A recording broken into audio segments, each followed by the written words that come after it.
نحمدہ ونصلی علی رسولہ الکریم اما بعد۔ مسلم شریف کی حدیث شریف ہے، حضرت ابو ہریرہ رضی اللہ عنہ سے مروی ہے کہ ایک شخص نبی اکرم صلی اللہ علیہ وسلم کی خدمت میں حاضر ہوا اور اس نے کہا کہ میرے والد کا انتقال ہو گیا اور انہوں نے مال چھوڑا ہے لیکن کوئی وصیت نہیں کی، تو اگر ان کے مال میں سے ان کی طرف سے میں صدقہ کروں تو کیا ان کے گناہوں کا کفارہ ہو جائے گا یا نہیں؟ تو نبی اکرم صلی اللہ علیہ وسلم نے جواب دیا، جی ہاں، اگر تم ان کی طرف سے صدقہ و خیرات کرو گے تو ان کی طرف سے کفارہ ہو جائے گا۔ اسی طرح دوسری حدیث شریف ہے جو ابو داؤد شریف کے اندر آئی ہے، حضرت ابو عبادہ رضی اللہ عنہ کی والدہ کا انتقال ہو گیا تو نبی اکرم صلی اللہ علیہ وسلم کی خدمت میں حاضر ہوئے اور دریافت کیا کہ کون صدقہ افضل ہے؟ آپ نے جواب دیا پانی۔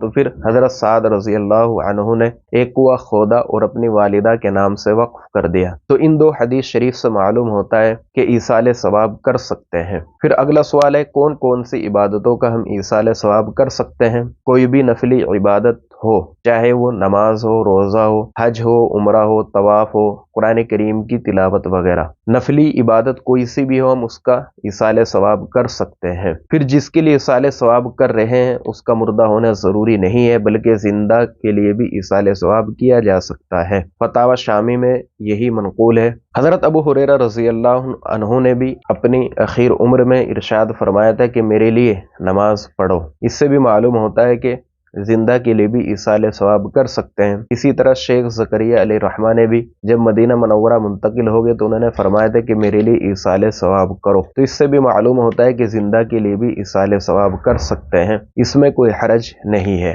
ایصال ثواب کا طریقہ کیا ہے؟ سب سے بہترین ایصال ثواب کیا ہے؟ ایصال ثواب کا کوئی طریقہ متعین نہیں ہے، کوئی عبادت متعین نہیں ہے، کوئی سی بھی نفلی عبادت جو بھی آپ آسانی کے ساتھ کر سکتے ہیں، کوئی وقت متعین نہیں ہے، جس وقت بھی آپ چاہیں اسی وقت نفلی عبادت کر کے اس کی نیت کر لیں۔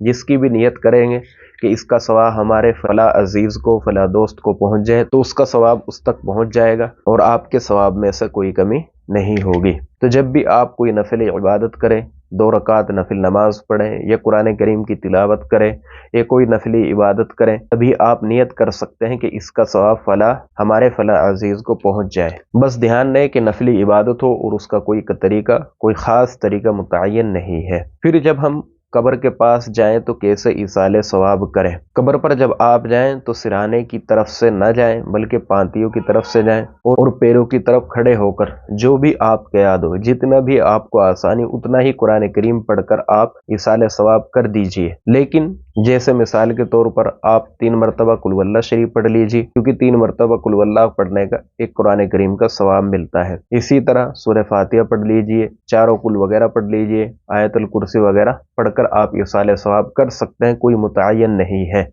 جتنا آپ کے پاس وقت ہے، جتنا آپ کو موقع ہو، جتنی آپ کی آسانی، اتنا قرآن کریم پڑھ کر آپ ایصال ثواب کر سکتے ہیں، اس میں کوئی حرج یا کوئی تنگی نہیں ہے۔ جتنا بھی آسان ہو، جتنا بھی وقت ہو، اتنا ہی آپ ایصال ثواب کر دیں، لیکن ایصال ثواب ضرور کرتے رہنا چاہیے۔